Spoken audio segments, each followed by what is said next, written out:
materia, y el viernes se va a abrir el control de paper, ¿ya? ¿A qué hora, profe? No, va a estar abierto un montón de rato, pero es tarde, tarde-noche, ¿ya? No lo voy a dejar 5, 15 minutos, usted sabe que nunca no hago eso, ¿ya? Eh, Obviamente, con su discreción, no copiar ni tratar de aprovecharse, ¿sí? Espero honradez de su parte y que obviamente retornen la confianza que le estoy dando.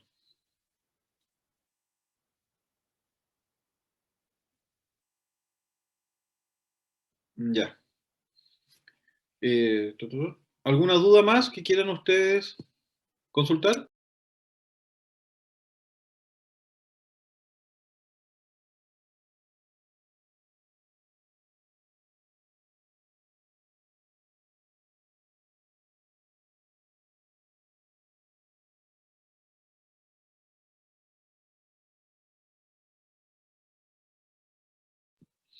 Bueno, entonces ahora nos toca ver ya, fármacos diuréticos.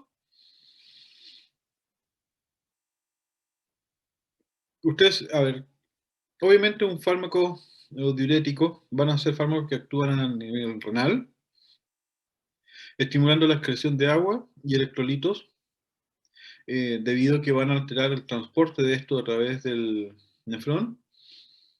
Entonces, según lo que ustedes se acuerdan del sistema renal,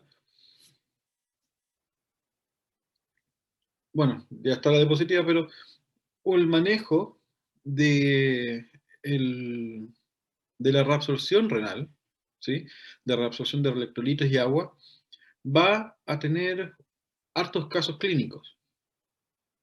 Y entre estos, ¿no es cierto?, podemos, le iba a preguntar lo que aparecía ahí, pero bueno, eh, va a aparecer, ¿no es cierto?, o va a ser útil para dar tratamiento de, por ejemplo, insuficiencias cardíacas congestivas, para insuficiencias renales, caso de cirrosis hepática, síndrome nefrótico, y también, ¿no es cierto?, en el caso de hipertensión, de tal manera que con estos agentes podamos reducir la bulimia y de esa manera regularizar o normalizar la presión arterial.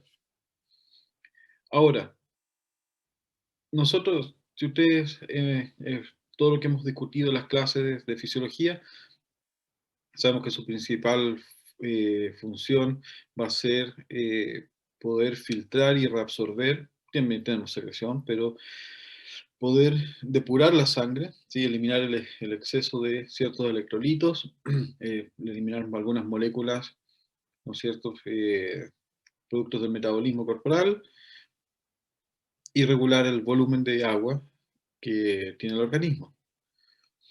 De tal manera que un fármaco diurético, como les decía en la definición, tienen que o van a tener como función principal inhibir los procesos de reabsorción de sodio, ¿ya? Eh, de tal manera que de esa manera podamos regular también la eliminación de otros electrolitos y principalmente agua. Ahora, si ustedes se acuerdan nuevamente en fisiología, sabemos que cada segmento del nefrón va a tener una función o va a estar participando de una manera bien específica para el manejo del filtrado urinario, ¿sí? Y los distintos fármacos diuréticos van a tener como función, y también los antidiuréticos que vamos a ver después, o que ya hemos visto, tienen como función alcanzar alguna zona del nefrón, de tal manera de poder, dado el impacto que va a tener sobre la reabsorción de sodio, poder manejar de mayor o menor medida, ¿no es cierto?, la eliminación de agua y de electrolitos. Por lo tanto, para poder entender un poco sobre cómo actúan estos fármacos y tratemos de entender y acordarnos un poco de cómo funciona el riñón. Sabemos que son órganos de un tamaño tal vez más pequeños, 12 centímetros de longitud, 6 de ancho, 3 centímetros de grosor, y que pesan alrededor de 140, 160 gramos. Eh, Eso es, ¿no es cierto?, en el caso de un riñón normal. Ahora, estructuralmente sabemos que está formado por la corteza, que es la parte exterior del riñón, ¿sí? Y el interior, que hablamos de zona medular o médula renal. Y aquí, ¿no es cierto?, entre la corteza y la médula vamos a encontrar van a estar dispuestos los nefrones, los cuales van a terminar, ¿no es cierto?, en el túbulo colector, que va a dar lugar, ¿no es cierto?, común hacia la pelvis eh, renal, donde va, ¿no es cierto?, a vertirse todo el filtrado que finalmente después se va a dirigir hacia el uréter y obviamente hacia la vejiga urinaria ser eliminado, ¿no es cierto?, para que sea eliminado después cuando se orina. Eh, Ahora, la médula, esta zona de médula renal, también tenemos ubicados esta zona que se denominan como las pirámides de Malpighi, y donde vamos a estar ubicados, ¿no es cierto?, nuestros nefrones, como les decía. Ahora, vascularmente, lo que vemos es el ingreso de la arteria renal, ¿sí?, que después va a ir, ¿no es cierto?, ramificándose hacia las arteriolas y capilares glomerulares, que van a terminar, ¿no es cierto?, en contacto con el nefrón, formando, ¿no es cierto?, ahí en esa zona de la cápsula de Bowman. Y estos, ¿no es cierto?, capilares glomerulares después van a empezar a dirigirse hacia la zona venular, ¿no es cierto?, y salir a través de la vena renal. Ahora, ¿ustedes se acuerdan que tenemos alrededor de 1,4 millones de nefrones por cada riñón? 1,4 millones. Esto implica, ¿no es cierto?, y da cuenta de la amplia función eh, renal, ¿sí?, de la alta capacidad para filtrar moléculas y agua. Estructuralmente este nefrón, entonces, como ya le había adelantado, está formado por el corpúsculo renal, donde tenemos la zona donde están los capilares glomerulares, más como ven ustedes aquí, ¿sí?, los, los capilares glomerulares, ¿sí?, y la cápsula de Bowman.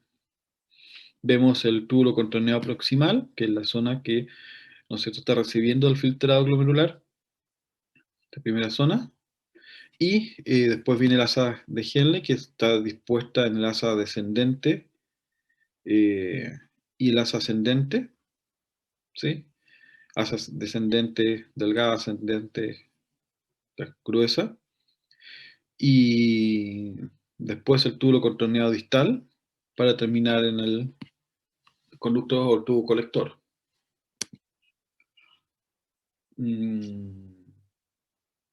Ya. Ahora, si ustedes se acuerdan, también tenemos que los nefrones, tenemos dos tipos de nefrones, los nefrones corticales y los medulares, o yuxtaglomerulares, y los cuales se van a estar dispuestos, ¿ya?, de tal manera, y se van a diferenciar entre ellos en cuán profundo el asa de Henle finalmente va a estar yendo a través de la médula renal, ¿sí?, y que va a ser, ¿no es cierto?, importante para la generación de, ¿no es cierto?, de la orina. Mayormente, ¿sí?, los nefrones son corticales, pero hay un 12% en los cuales, como les decía, se van a inducir a zonas más profundas de la médula interna, ¿ya?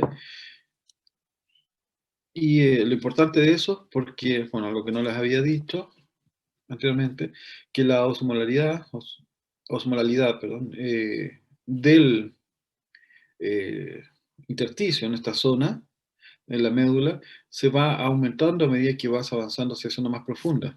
Y eso va a ser de vital importancia para poder generar, ¿no es cierto?, la concentración de la orina.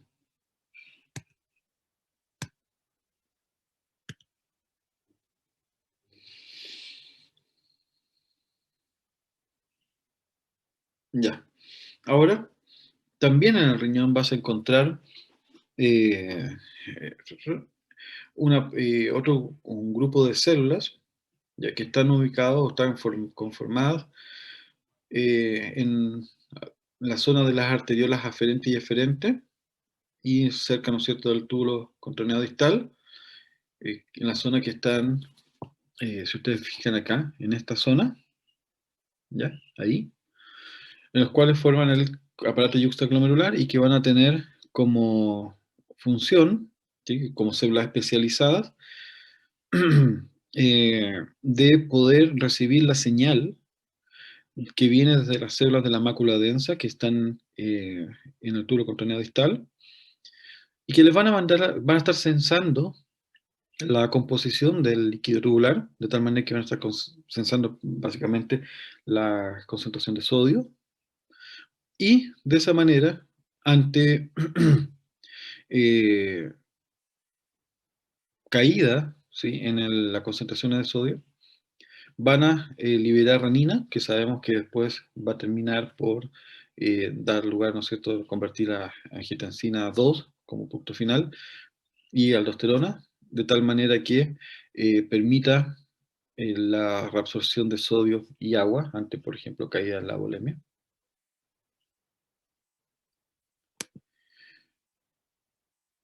Ahora, ¿estamos bien hasta ahí?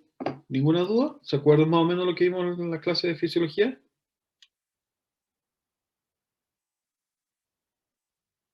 Sí, profe.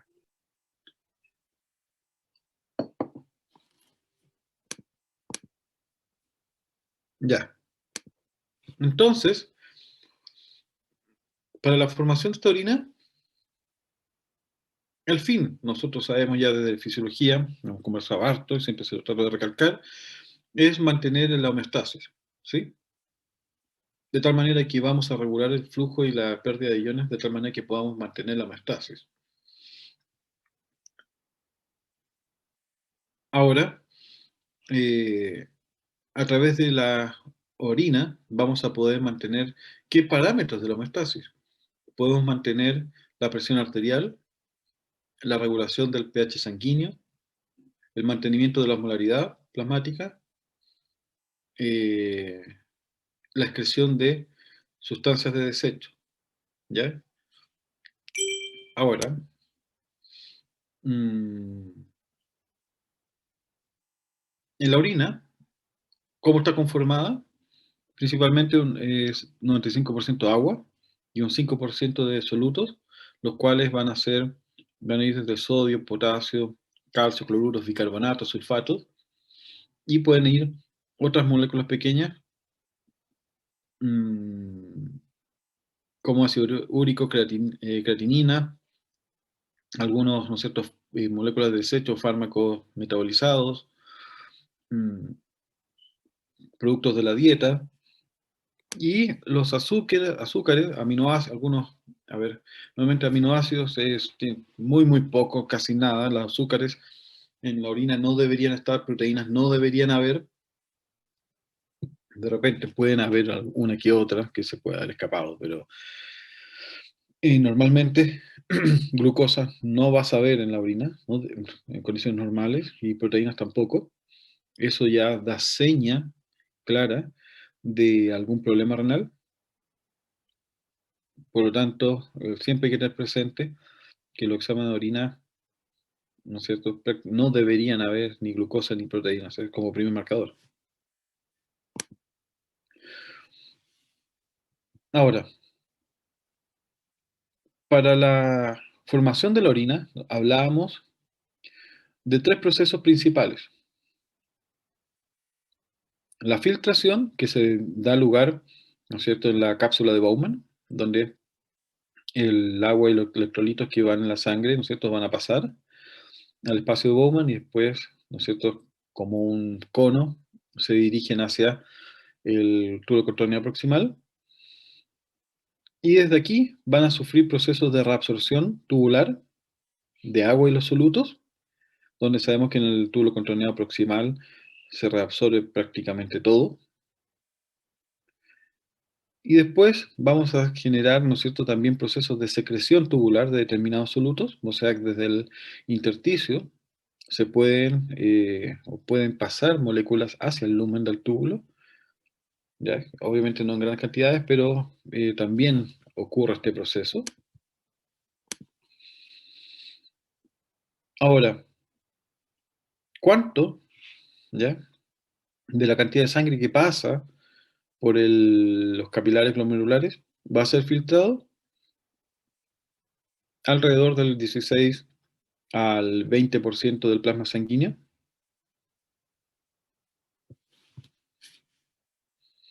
Mm.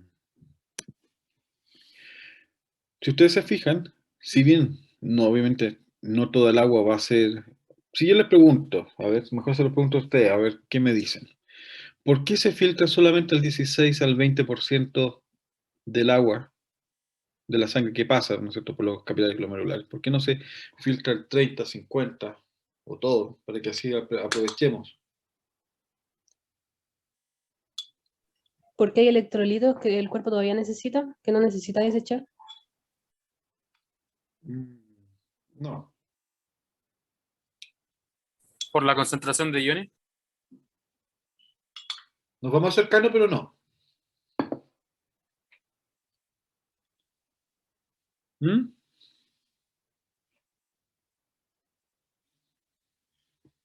O sea, obviamente no se puede filtrar todo porque si no quedaría, imagínense que se filtrara toda la sangre, o sea, todo el agua, quedaría seco. Entonces, ¿cómo el sistema? Finalmente la pregunta, si la hago de otra manera, ¿cómo logro de que no se filtre todo? Para mantener el hematocrito.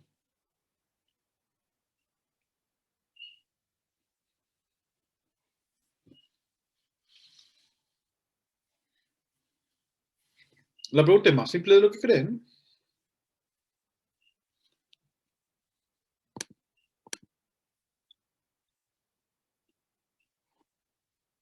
No, miren, llega la sangre al riñón, pasa por los capilares y se filtra hacia el nefrón el 16 a 20%. El resto sigue por los capilares y después empieza a recibir todo lo que se reabsorbe y prepara su camino de salida. ¿Por qué, ¿por qué finalmente solamente ese porcentaje? ¿Por qué no es más? Obviamente, como ustedes dicen, ya tienen que mantenerlo.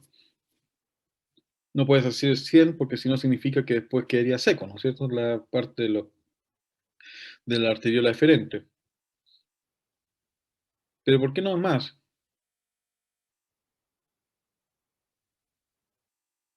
¿Cuál es un parámetro importantísimo para determinar la filtración glomerular? Si ustedes se acuerdan de fisiología. ¿Cuáles son los dos parámetros los cuales determinan la filtración? ¿Mm?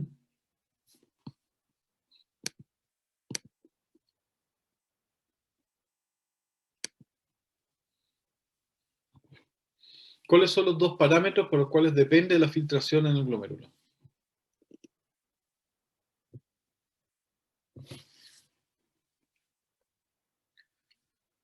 No, ninguno, ninguno. Los dos parámetros son la presión hidrostática del capilar, entre el capilar glomerular y o afuera del capilar intersticio, la presión hidrostática intersticial, en el espacio Bowman. Y la otra es las proteínas, pues. La presión oncótica. Las proteínas, ¿qué es lo que hacen? Atraen agua. Por lo tanto, las proteínas en la sangre retienen el agua adentro. Y eso evita que salga.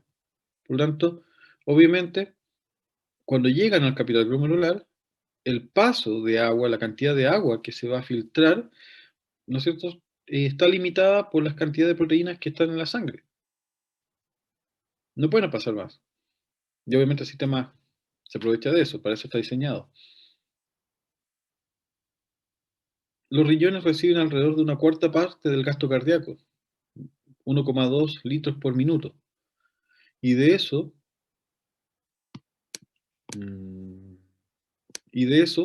alrededor de hay 660 ml por minuto disponible para filtrar, de tal manera que mantengamos, ¿no es cierto?, el hematocrito estable. Y si ustedes se fijan, se filtra, como les decía, alrededor del 20% a través del glomérulo, por lo tanto, 132 ml por minuto. Y de esos, por lo tanto, me da que el riñón está filtrando por día 190 litros. Imagínense la cantidad de agua que está, no sé, total, que están pasando por su riñón en todo momento y permite, ¿no es cierto?, ir depurándola de todos, ¿no es cierto?, los componentes que pudieran ser tóxicos. Por lo tanto, si nosotros tomamos en consideración que son 3 litros de plasma total, podríamos decir que el riñón filtra la sangre alrededor de 60 veces por día. ¿Sí? 60 veces. Entonces eso obviamente da cuenta y logra entender, ¿no es cierto?, lo vital de la función del riñón para poder regular la presencia de moléculas de desecho en el organismo. Obviamente, si todos el filtrado se secretara, nos moriríamos. Y eso es lo que pasa en algunas enfermedades, ¿sí?, en las cuales tienden a generar hiperdiuresis, ¿sí?, como la diabetes insípida, por ejemplo, en los cuales la cantidad de líquido que se pierde es tan alta que después obviamente lleva a la muerte.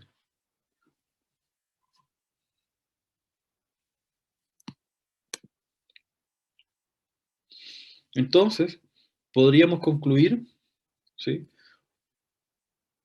si uno se fija, alrededor del 99% del agua, y también obviamente de los iones, especial sodio,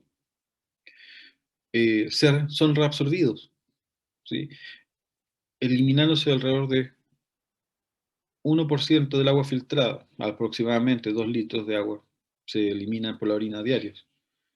Todo obviamente va a depender de la cantidad de líquido que ustedes consuman.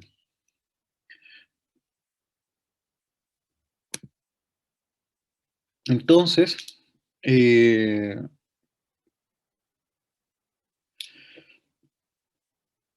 ¿cómo vamos a regular finalmente la composición iónica del volumen de orina? ¿Sí? Lo vamos a hacer, si ustedes se fijan, en el túbulo contorneado proximal, en el asa de Henle, en sus dos zonas, en el túbulo contorneado distal y en el tubo colector. Es ahí donde vamos, obviamente todo este paso, como les decía, vamos a estar modificando y trabajando para poder regular la composición iónica de agua. ¿De qué manera? En el tubo contorneado proximal, ¿sí?, vamos a ver que se reabsorbe alrededor del 60% del filtrado glomerular de forma isosmótica, ¿sí? Por lo tanto, simplemente paso, ¿ya?, de agua sin modificación de la osmolaridad. Pasa en soluto, pasa el sodio y empieza a pasar agua, ¿ya? De tal manera que vamos a ver, ¿no es cierto?, una gran reabsorción de ello.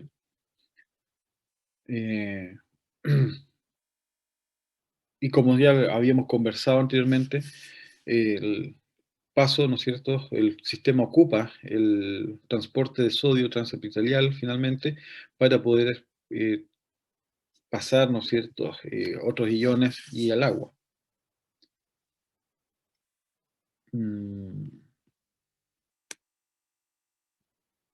Ahora, el líquido, ¿sí?,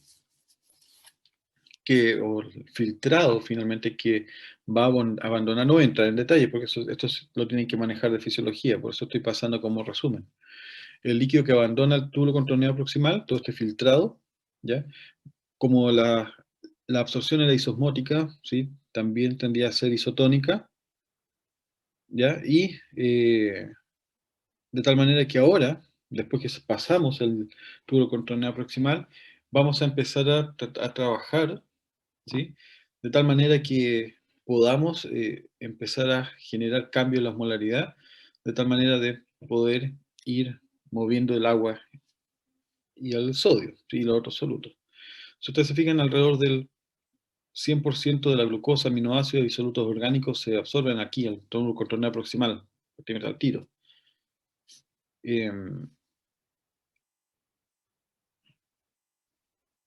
Dada la gran cantidad de solutos, ¿ya?, que se absorben acá en el túbulo contorneado proximal, uno entiende que cualquier alteración en esta zona del nefrón va a llevar rápidamente a una gran pérdida de agua, ¿sí? Por lo tanto, un fármaco que tuviera como acción en el túbulo contorneado proximal podría potencialmente generar una deshidratación muy rápida. Ahora,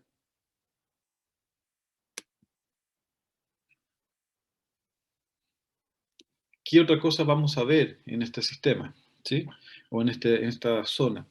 Vamos a ver también, como les decía en las diapositivas anteriores, vamos a poder ir regulando el pH de la sangre, ¿sí? Ustedes se acuerdan de fisiología, la regulación del pH lo hacemos a través del sistema respiratorio y el sistema renal, a través de la eliminación de CO2 y de bicarbonato. Entonces, de esa manera, vamos a poder ir secretando, aparte de bicarbonato, también pueden haber otras ácidos o bases orgánicas que pueden, ¿no es cierto?, estar eliminándose, que podrían tener cierta incidencia en alteraciones del pH. De tal manera que, por ejemplo, muchos fármacos de los que vamos a hablar, diuréticos, se van secretados activamente hacia la luz tubular y de ahí actúan a lo largo del nefrón para, por ejemplo, competir con el ácido úrico, ¿sí? Y de esa manera su acceso al filtrado tubular, y ahí, ¿no es cierto?, por ejemplo, en el caso de este tipo de fármacos, empezar a aprovecharnos, ¿no es cierto?, y eliminar, ¿no es cierto?, el ácido úrico con alguno de estos fármacos.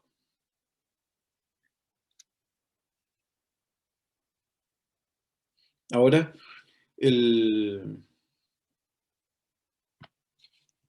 no me quiero meter ahí todavía. Entonces, el asa de Henle, ¿qué es lo que tenemos? Acuérdense que teníamos una zona descendente y una zona ascendente. Aquí vamos a empezar a modificar la forma como vamos a poder ir absorbiendo el agua y los solutos, dado que en la rama descendente es permeable el agua, ¿sí? Pero no hay transporte de soluto. Por lo tanto, si yo digo que no hay transporte de soluto en el asa descendente, ¿qué es lo que no hay? ¿Qué es lo que no hay en las células del asa descendente que no permite el paso de soluto?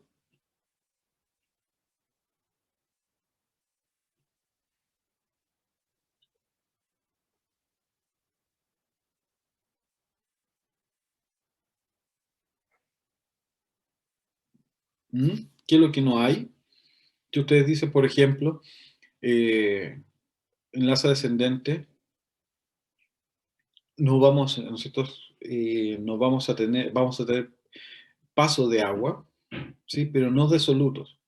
Entonces, ¿cómo lo logramos? Que es la pregunta final. ¿Cómo logramos que no pasen los solutos, pero sí pase el agua?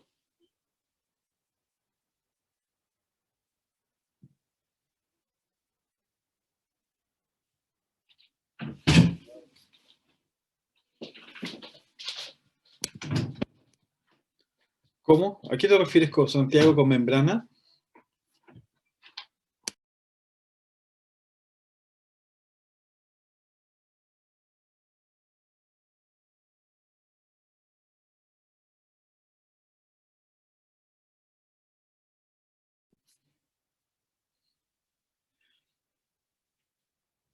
Ya, quiero llegar a eso. No, no, no. Pero quiero llegar a eso, que tienen que ¿El agua quedarle pasa por claro. difusión facilitada?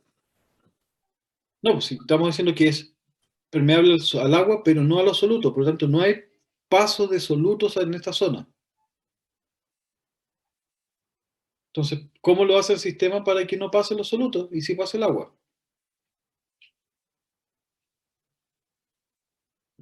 ¿A quién se le ocurre?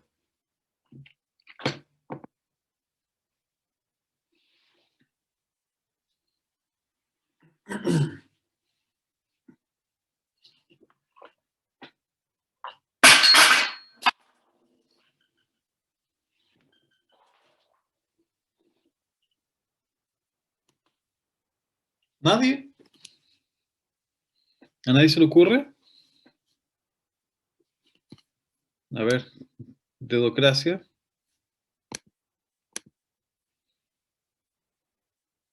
Sí, tiene que, a ver, el movimiento de agua tiene que ser por osmosis, ¿sí? No hay otra forma.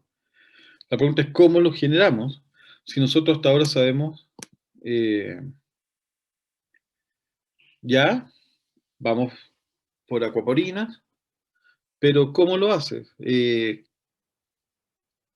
Si no están pasando los solutos.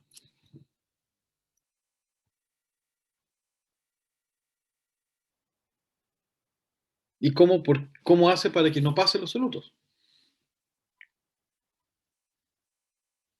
A ver, muchachos, pensemos desde el punto de vista fisiológico, todo esto lo hemos visto, hasta el cansancio.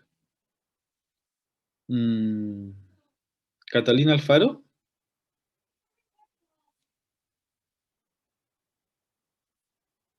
Sí, ¿Catalina profe. Alfaro?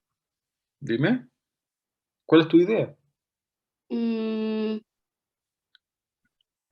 no sé, profe, la verdad. ¿Nicole Violeta? No, Nicole Leiva.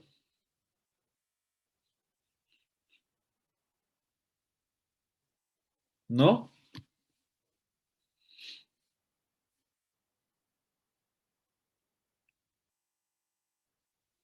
Cristian,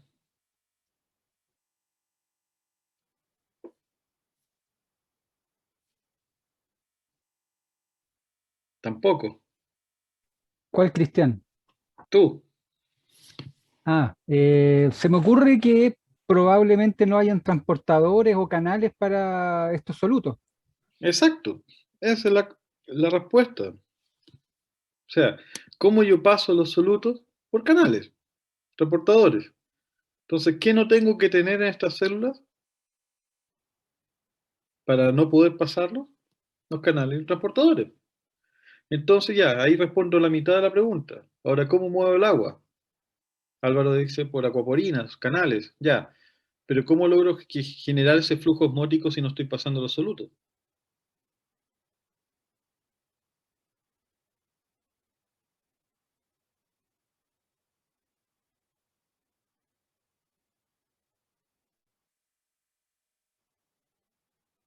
El agua se mueve por osmosis siempre.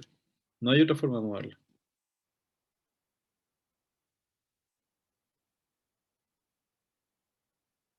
Además, la respuesta se la dije hace un rato, cuando empecé a describir el sistema.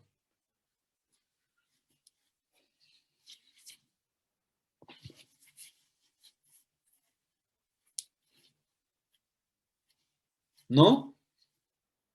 ¿No se le ocurre? ¿O no se acuerda lo que dije hace un ratito?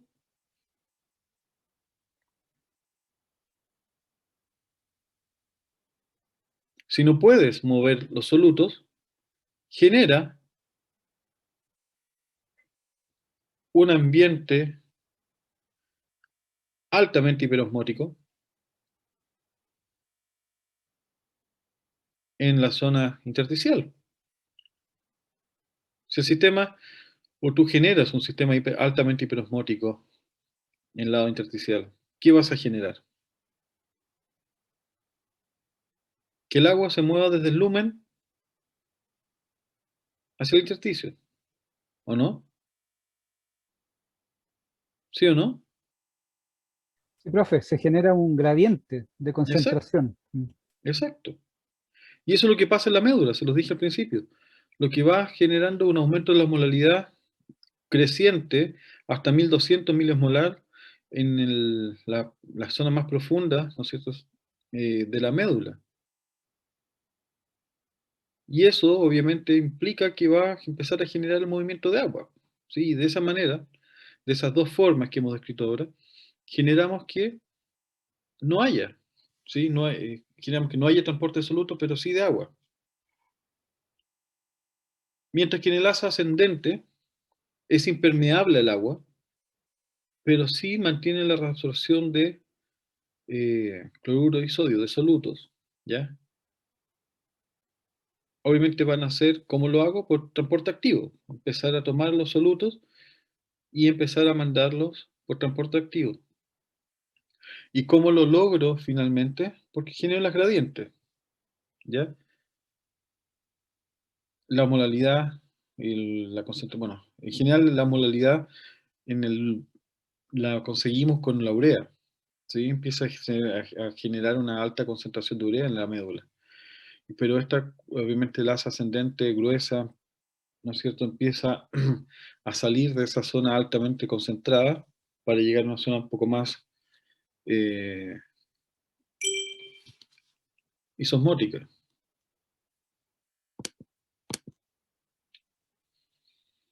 Entonces, ¿qué es más o menos lo que les explicaba aquí? ¿Ya? Así que no lo voy a volver a repetir, pero está en esta diapositiva. Y la rama ascendente, al ser muy poco permeable, por lo tanto prácticamente no se va a reabsorber agua, solamente por transporte activo vamos a poder empezar a mover los solutos y aquí vamos a tener, ¿no es cierto?, una reabsorción, si ustedes se fijan, entre un 25 y un 30% del soluto filtrado. Por lo tanto, si el 60%, ya vamos entre el 85 y 90%, solamente en el tubo contorneado distal, cuando alcanza el tubo contorneado distal. De tal manera, entonces, que como, si ustedes se fijan, cuando llegamos al loop, ¿sí?, a esta zona profunda, bueno, dependiendo del tipo de nefrón, ¿ya?, pero esta zona profunda vamos a estar pasando agua. Por lo tanto, ¿qué le va a pasar a la orina cuando solamente se reabsorbe agua en esta zona? ¿Va a ser una orina?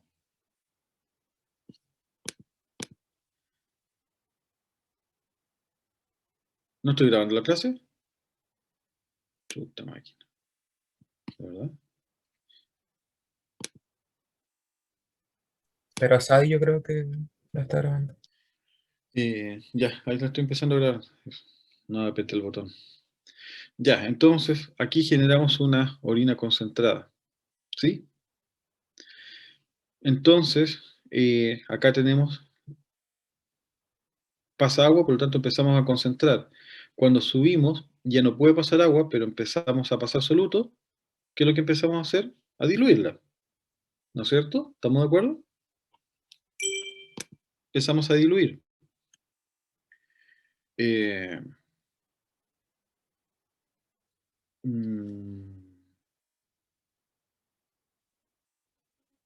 Ya. Entonces, cuando llegamos al tubo contorneado distal, acá vamos a absorber, si ustedes se acuerdan, alrededor del 5 al 10% de sodio cloruro. Entonces, si estamos entre el 85 y 90, estamos alrededor del, ¿no es cierto?, 90 y casi 100%. Siempre, ¿no es cierto?, estamos hablando de alrededor de un 1% que se va a eliminar finalmente. Entonces, aquí vamos a dar cuenta del pequeño porcentaje ya final. ¿Y por qué van a ser importantes? Porque todos los fármacos que nosotros vamos a ver también después, y que hemos visto tal vez en las otras clases, tienen como objeto y como blanco el asa ascendente y el tubo contorneado distal y el tubo colector.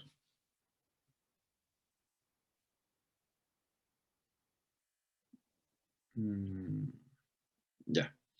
Y en el tubo colector vamos a tener entre un 2 y un 5% de reabsorción de cloruro de sodio, que es más o menos para poder, dependiendo de la cantidad, y esto va a estar bajo acción hormonal, ¿sí? De la aldosterona y la ADH, de tal manera que aquí vamos a poder regular finalmente la diuresis.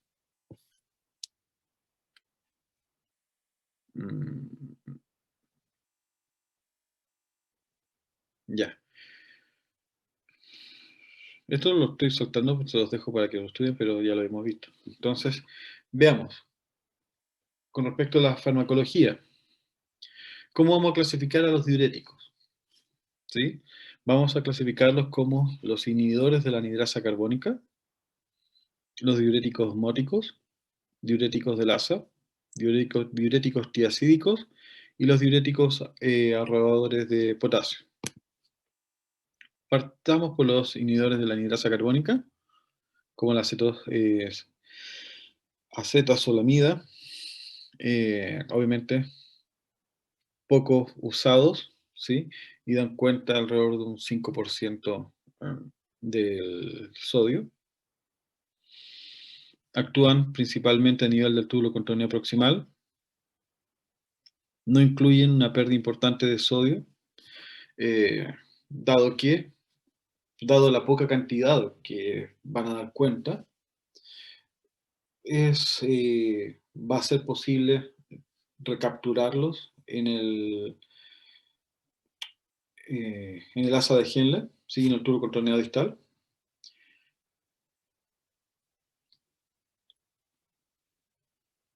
Obviamente, como diuréticos, si bien tienen un efecto diurético, pero obviamente como no es mayor, tienden a no ocuparse no solamente por esto, sino que se dan tal vez para poder regular, ¿no es cierto?, los niveles de bicarbonato. Ahora, ya. Después tenemos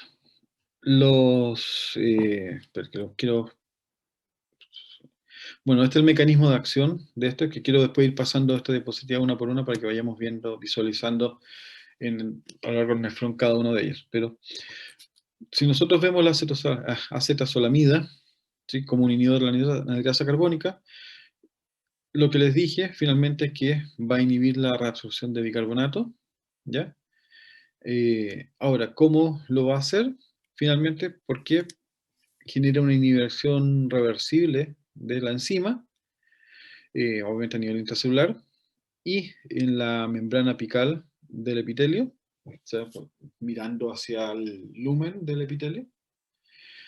Y de esa manera vamos a generar, ¿ya? Una reducción ¿no es cierto?, alterando la producción de bicarbonato y la eliminación de bicarbonato, vamos a reducir el intercambio entre el intercambiador de sodio y protones, ¿sí? Y de tal manera que se genera una orina alcalina, ¿sí? Dado que vamos a empezar a retener el bicarbonato. ¿Sí? De esa manera vamos a poder regular el bicarbonato.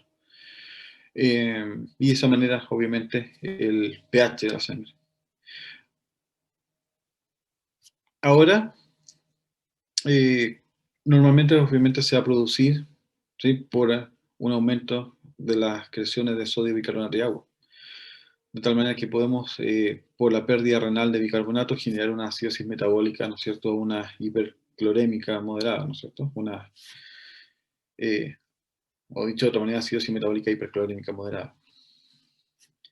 De tal manera porque estamos eliminando el sodio y tiende a quedarse el cloruro.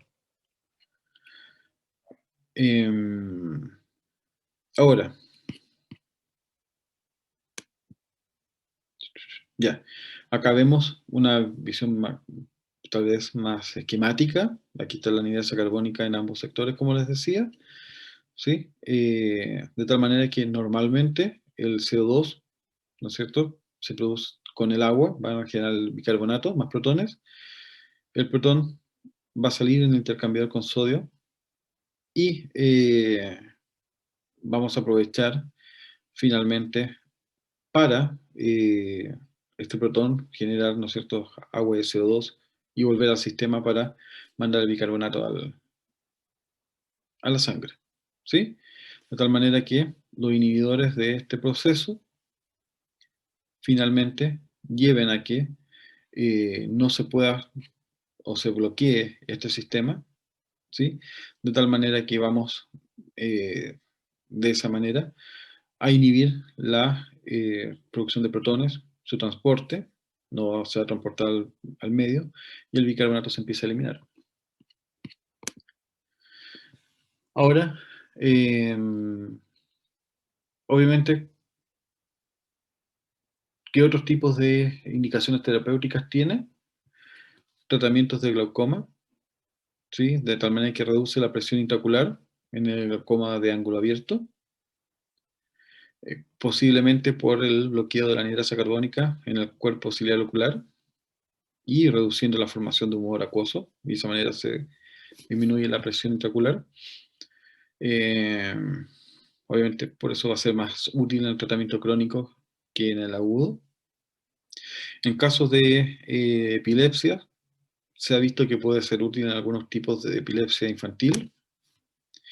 En casos de mal de altura, en el cual se ha visto que la pérdida de carbonato de sodio en la orina produce acidosis metabólica leve, lo que va a estimular la ventilación pulmonar, mejorando la saturación arterial de oxígeno y contrarrestando más rápidamente los efectos de la hipoxia tisular.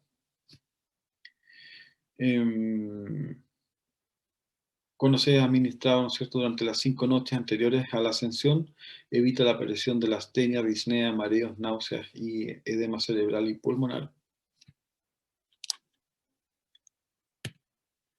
¿Qué efectos adversos posee? Puede generar acidosis metabólica leve, hipopotasemia o hipocalemia, formación de cálculos renales, somnolencia y parestesias. Como contraindicaciones para pacientes obviamente con cirrosis hepática, ya que pueden reducir la excreción de amonio y esto llevará a la producción de encefalopatía hepática. Ahora, los diuréticos osmóticos, tenemos el manitol y la isosorbida, entre los cuales, ¿no es cierto?, como son fármacos hidrofílicos simples, se filtran en su totalidad a través del glomérulo, no van a ser reabsorbidos, ¿sí?, porque son casi inertes, y van a ser excretados por los túbulos colectores. Y lo que hacen es aumentar la presión osmótica tubular, inhibiendo la reabsorción de agua, ¿ya? Y así, ¿no es cierto?, generar un aumento de la diuresis. Esto es básicamente por efecto osmótico. Ahora, esto en general, ¿no es cierto?, van a excretar una pequeña cantidad de sal, o dado que, ¿no es cierto?, al eliminar agua tiende a arrastrarse un poco de sodio.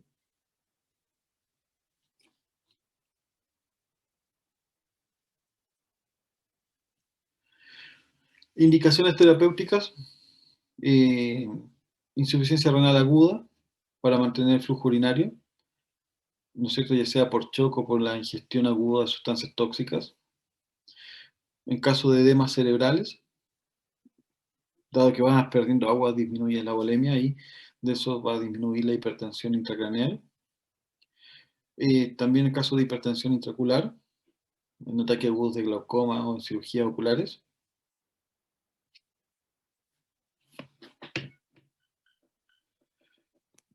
¿Qué pasó? ¿Quién levantó la mano?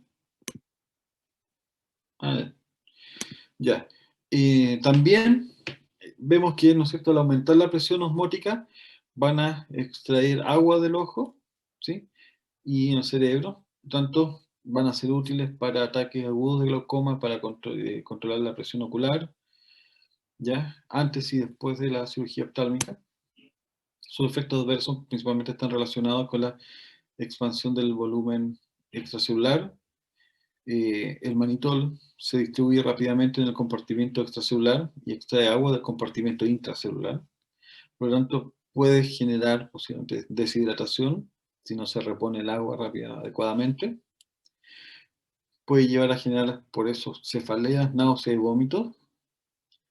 Podría en algunos casos generar hiponatremia, ¿sí? Por lo tanto van a ser peligrosos para, ¿no es cierto?, la insuficiencia cardíaca congestiva y en el edema pulmonar.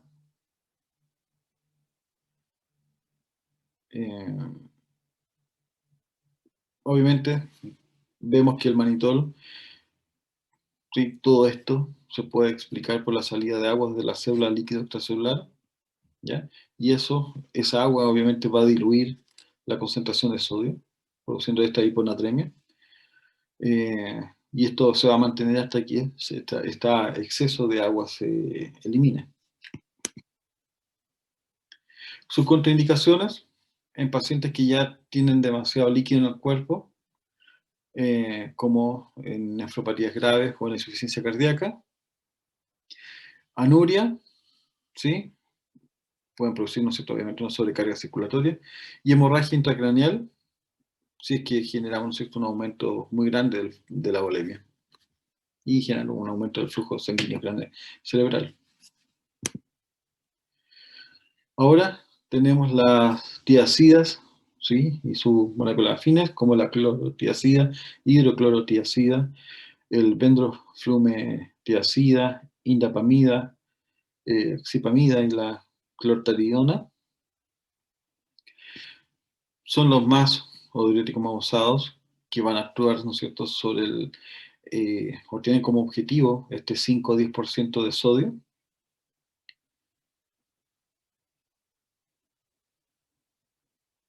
Estos compuestos son derivados de las sulfamidas, ¿sí? Y también se denominan como diuréticos de techo.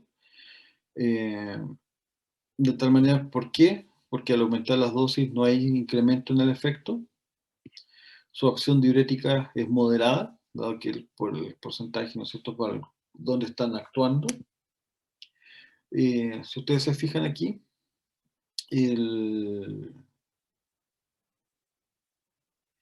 las tiacidas van a actuar, ¿sí?, inhibiendo la reabsorción de sodio y cloruro en el túbulo contorneado distal, ¿sí?, con retención de agua en el túbulo. ¿Qué es lo que van a hacer? Si ustedes se fijan en la figura, las tiacidas tienen como función bloquear, ¿sí?, el intercambiador o el cotransportador, más cotransportador sodio-cloruro. Este va a llevar por sin porte sodio y cloruro desde el lumen del nefrón, ¿sí?, favoreciendo el transporte transepitelial de este. Si ustedes se fijan, tenemos el paso de sodio y cloruro, y después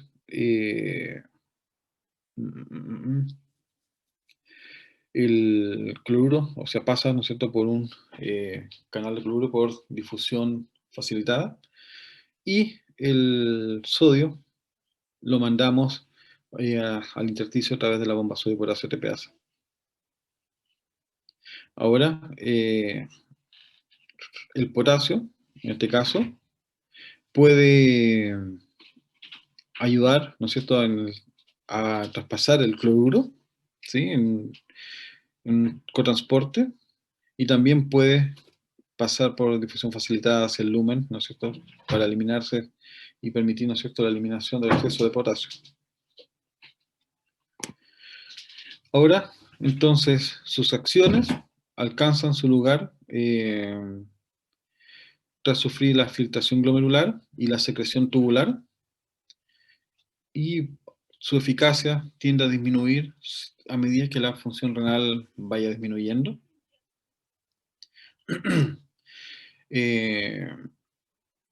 Va a generar o va a estar hiperosmolaridad urinaria acentuada, obviamente que no se da con otros diuréticos, dado que, como ya habíamos dicho, actuaba en el túbulo contorneado distal, y lo que va a permitir, ¿no es cierto?, es diluir la orina. También se ha visto que tiene cierta capacidad de inhibir la anhidrasa carbónica, pero sus efectos no son mayores. Ahora, como vamos a ver que inhibe, ¿no es cierto?, la recaptación o reabsorción de sodio, finalmente lo que vamos a tener es un aumento, ¿no es cierto?, del sodio plasmático. Entonces, eso tiene como consecuencia una pérdida continua de potasio, ¿no es cierto?, si es que estos son empleados de forma prolongada. También disminuye la excreción de calcio urinario, ¿no es cierto?, porque van a promover su reabsorción.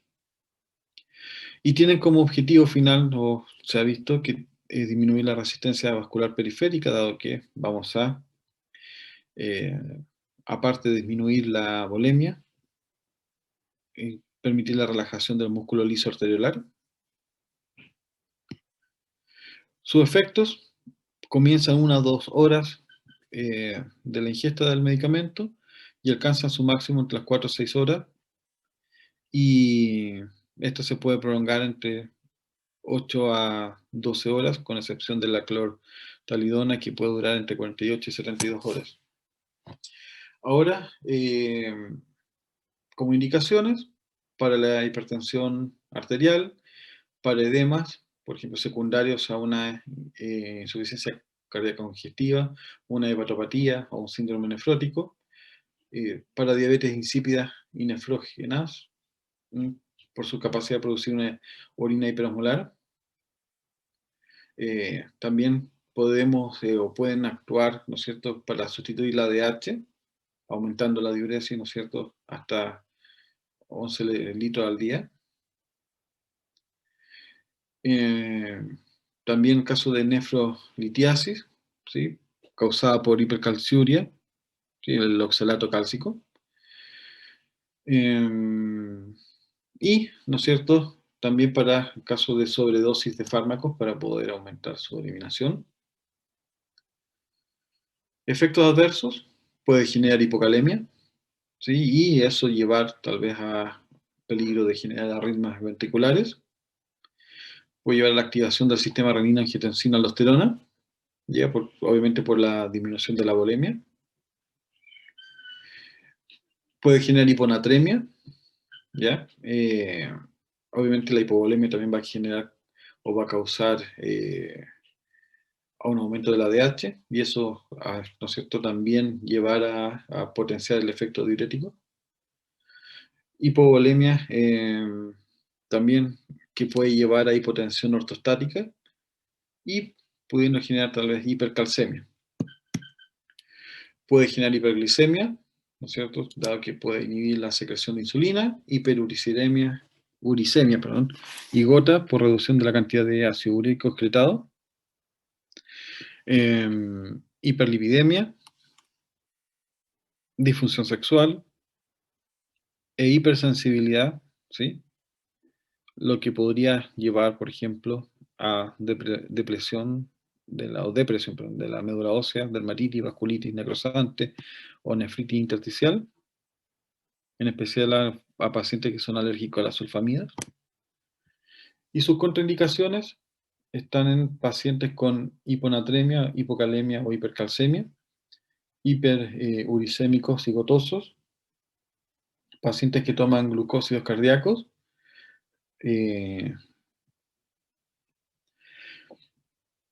pacientes con diabetes mellitus y con insuficiencia renal aguda. Ya. Con respecto a los diuréticos de Lassa, entre los que tenemos la bumetanida, la furosemida, toracemida y el ácido betaclínico, estos tienen como blanco el azagelne, y obviamente tienen como blanco un sector de mayor absorción de sodio, y pueden dar lugar entre un 15 o un 25% de reabsorción. Son conocidos como diuréticos de alta eficiencia, ¿sí?, o de alto techo, son los más eficaces. Puede llevar a generación de 4 litros de orina por día, y van a circular la sangre unidos a proteínas plasmáticas, de tal manera que no van a sufrir filtración glomerular y se secretan por el túbulo contorneo proximal, que es lo que vemos acá. ¿Y cuál va a ser el blanco de estos fármacos? El clásico T-transportador sodio-cloruro 2-potasio, sodio-potasio 2-cloruro. Ya, este T-transportador va a ser, como les dije, el blanco para esto, de tal manera que va a disminuir la reabsorción de estos 3 iones. Y eso lleva finalmente a que la cantidad de sodio de solutos y agua que llegan al túbulo contorneo distal del túbulo colector hacen imposible para estos poder absorber todo eso, por lo tanto van a ser excretados. Acá tenemos el tritransportador, donde tenemos la reabsorción de sodio, potasio y 2-cloruro. Y esto, ¿no es cierto?, lleva, finalmente, si ustedes se fijan, acá tengo la bomba sodio-potasio, la TPasa, que permite el paso a sodio, intercambio con potasio. Y aquí, ¿no es cierto?, de nuevo el cotransportador de potasio-cloruro y el canal de cloruro.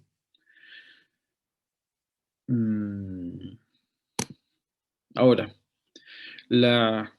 ¿cuáles son los efectos de esto? Finalmente, que el aumento de la excreción de potasio, ¿sí?, por la inhibición de este, y obviamente debido también al efecto sobre la volemia, va a generar un aumento de la actividad de la aldosterona, y esto puede llevar a aún más, ¿no es cierto?, facilitar aún más la excreción de potasio. Inhibe la reabsorción de calcio, ¿ya?, y magnesio, y puede producir hipomagnesemia.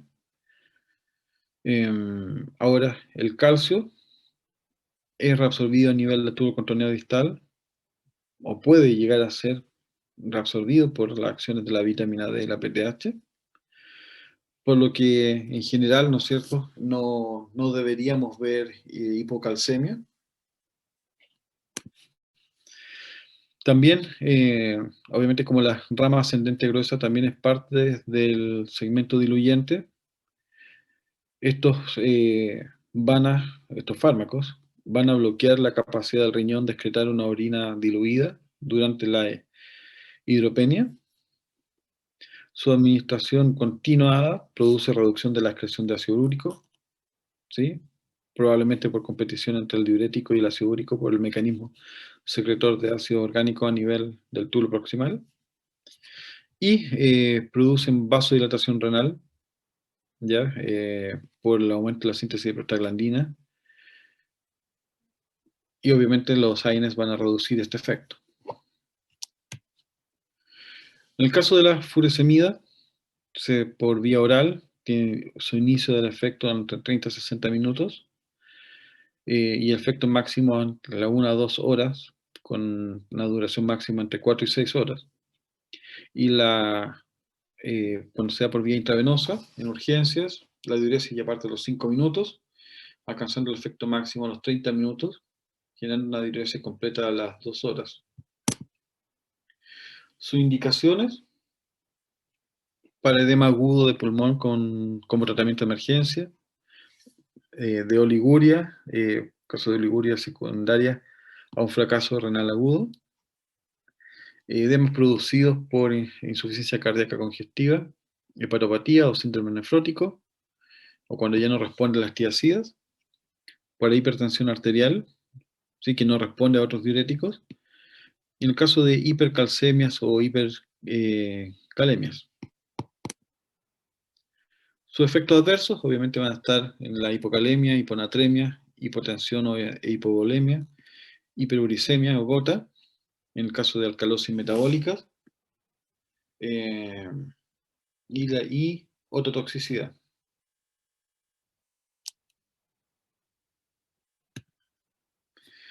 Contraindicados en pacientes con deterioro renal grave, ¿sí?, precaución en aquellos pacientes que toman glucósidos cardíacos, hipovolemia o deshidratación, en embarazo y lactancia, y en la asociación con antibióticos aminoglucósidos, ¿no es cierto?, por el riesgo de generar ototoxicidad.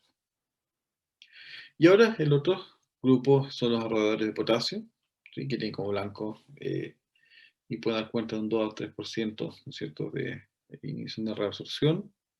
¿Qué es lo que vemos? Aumenta la excreción de sodio y reduce la excreción de potasio, obviamente mediante la inhibición de los efectos de la aldosterona a nivel del tubo colector cortical y la porción terminal del tubo distal, ideales para el tratamiento de la hipertensión arterial asociada con las tiazidas, y necesario controlar, o va a ser necesario, para pacientes que necesitan necesario controlar los niveles de potasio, a eso me refiero. ¿Qué es lo que tenemos acá? Entre los fármacos tenemos la espironolactona, amilorida y el tremtereno. ¿Cómo van a funcionar ellos? Ya, tenemos los antagonistas de la aldosterona, que tenemos la espironolactona y la eplenorona, y los inhibidores del transporte de sodio a nivel de canales iónicos, o sea, esta zona, el tremtereno y la amilorida. ¿Cómo funcionan los primeros? Obviamente estos antagonistas de aldosterona van a ser competitivos, inhiben la reabsorción de sodio y la excreción de potasio en el tubo colector. Tanto la espironolactona como la eplenorona son esteroides sintéticos. Eplenorona. La unión de la aldosterona a sus receptores, ¿sí? La célula epitelial del tubo colector favorece la reabsorción de sodio y la excreción de potasio, por lo tanto, vamos a estar de esa manera inhibiendo ese efecto. Ahora, cuando bloqueamos el receptor, entonces de la aldosterona, va a impedir la activación de los canales de sodio y la bomba de sodio, y entonces voy a interferir con la reabsorción del sodio y la salida del potasio. Entonces, ¿qué es lo que debería generar con esto? Es una disminución del sodio y agua y un aumento del potasio en la sangre. Entonces, el inconveniente, entre comillas, que tiene, que su eficacia va a depender de la cantidad de aldosterona que haya circulando. Porque sabemos que la aldosterona se va a secretar para poder, nosotros en el caso de que queramos aumentar la volemia, pero si está bien, nuestros niveles de aldosterona van a estar bajos. Por lo tanto, si están bajos los receptores, la cantidad de receptores que van a haber, o transportadores, etcétera, van a ser menores, por lo tanto su eficacia diurética va a ser menor. Estos son los únicos diuréticos que no necesitan acceder a la luz tubular para inducir diuresis. ¿Por qué? Porque van a actuar a nivel, ¿no es cierto?, del intersticio, actuando sobre el receptor de aldosterona. Estos fármacos necesitan entre 2 a 3 días para alcanzar su efecto diurético máximo. Cuando se ocupan como monoterapia, tienen un efecto muy limitado, ya que las células del tubo colector tienen una capacidad limitada para absorber solutos.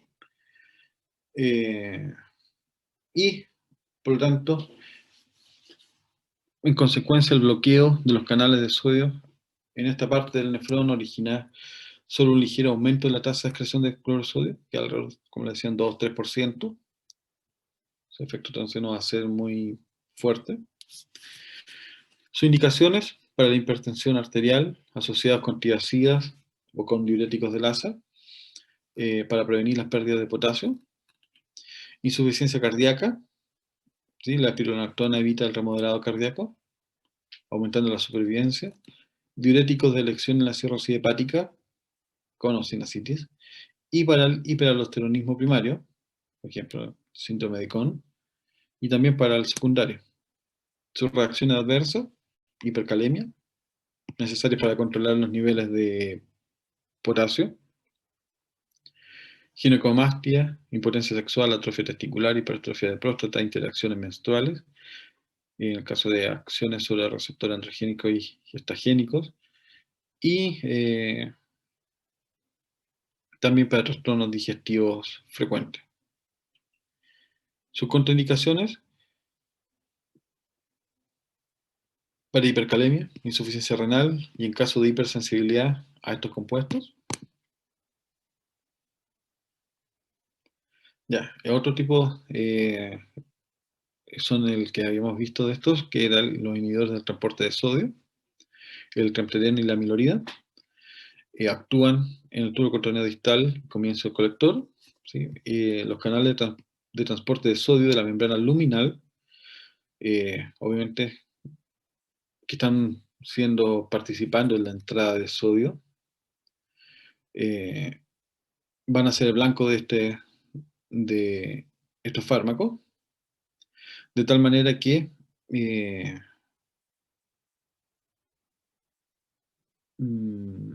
a ver, explicando un poco más,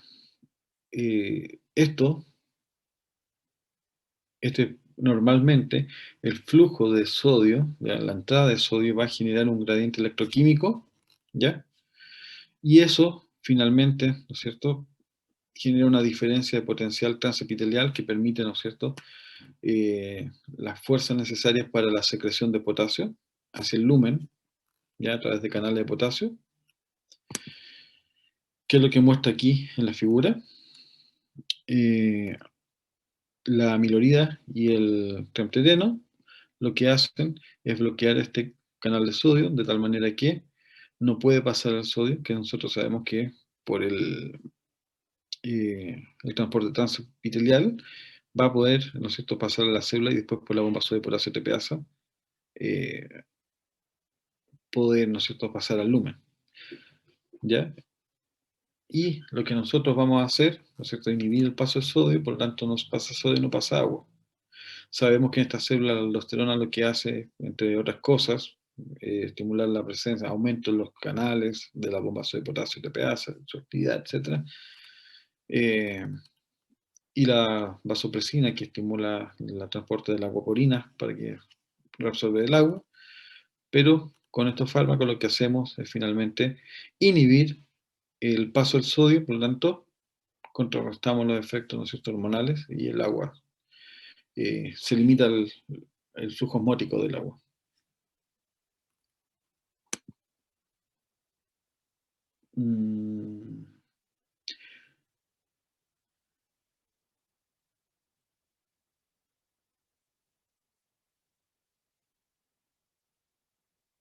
Ya, esto más o menos ya lo dije, por eso me voy a saltar. Las indicaciones asociadas a los inhibidores de ASA o tiacidas por su capacidad como ahorradores de potasio.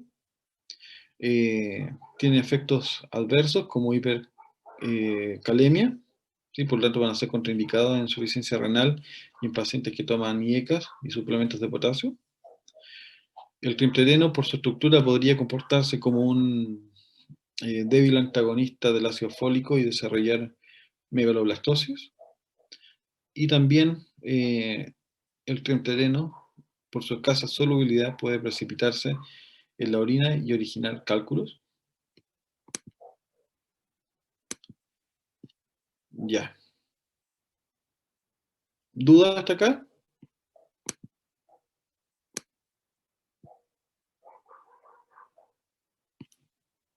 ¿Ninguna duda? No, profe. Esta clase fue más corta, ya. ¿Qué hacen los presentadores?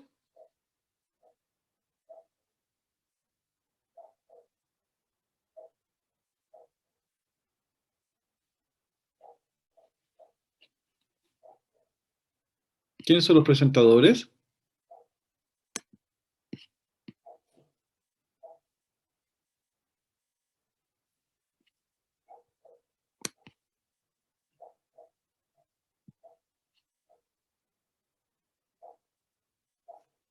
¿Quiénes son los presentadores? A la 1, 2 y... ¿Están callados? Profe, debería salir en el Excel quién presenta hoy. Sí, sí, sé, que los voy a buscar, pero obviamente primero le pregunto a ustedes. Eh,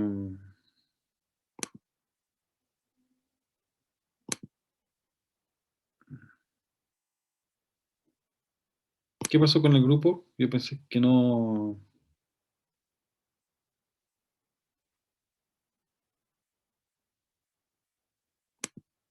¿Se están demorando?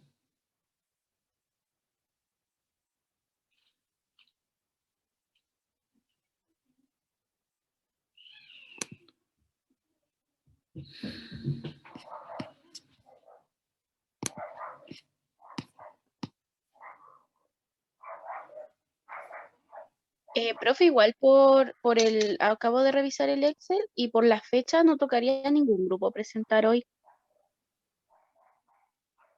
A ver, espérate. Me confundí de fecha. Paper cardiovascular 2. ¿Ninguno lo tomó?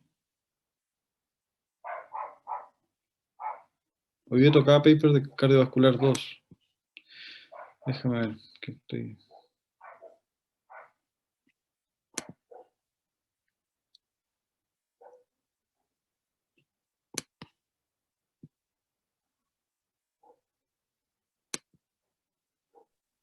Sale que el tema 5 se expone el 26 de mayo. Eso fue ayer, la semana pasada. A ver, creo que tengo mal. ¿Me puedes mandar por correo el archivo? Creo que... Qué extraño.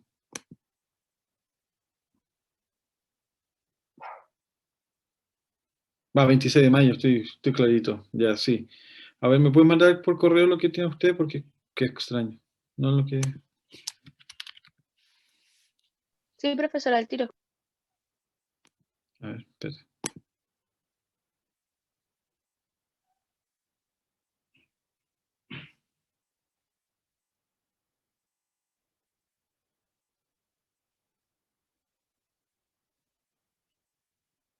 Ya, sí, aquí está. No tenía un antiguo. Sí, ya. No he dicho nada. Mire el otro que había ordenado yo. Ya, listo. Entonces, quedamos acá. Lo que les dije, jueves y viernes se van a abrir las pruebas. ¿Ya? Así es que los alumnos fantasmas se salvaron. Ya, cuídense. Estén súper Igual, bien. profe, que esté bien. Esperemos que para la prueba y las siguientes estén más participativos, ¿ya? Tal vez están cansados por la prueba. Sí, estuvo Ya, ánimo, horrible. ánimo, ánimo. Ya. Profe, ¿no va a pasar lista? Sí, por supuesto, gracias por acordarme. Que tengo que contabilizar a los alumnos fantasmas. Eh, a ver, espérense. Ah, sí, está. Ya, Gustavo Alfaro, Presente. Catalina Alfaro, Presente. Saadi, sí, ausente. Krishna, Krishna Araneda, Presente, profe. Javiera Castro, Presente, profe.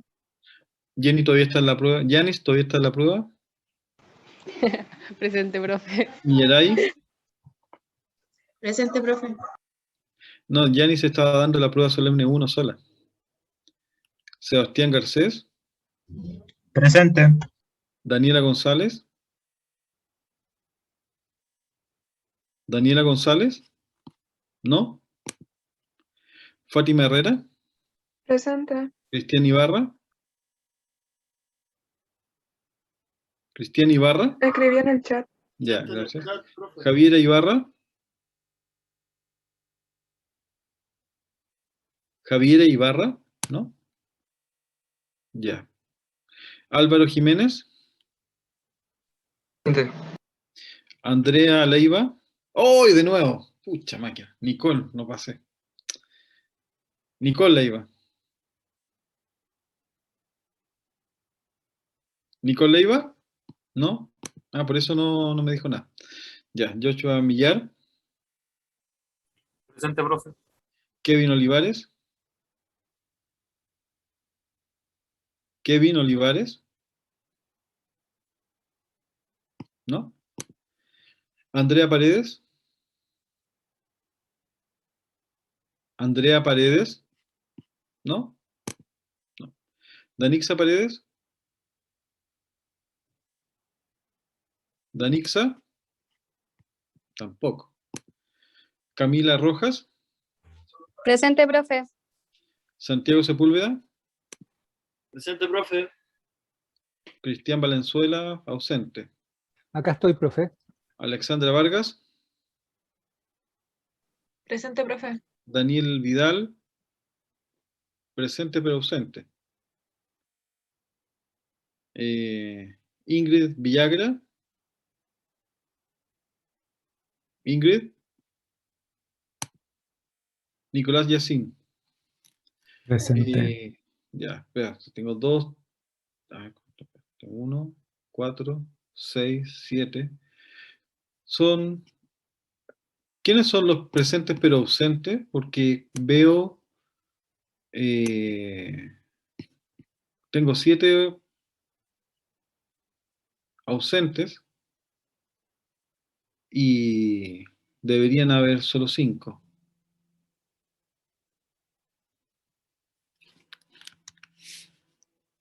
Hay 2 que se quedan Profe. dormidos. ¿Mm?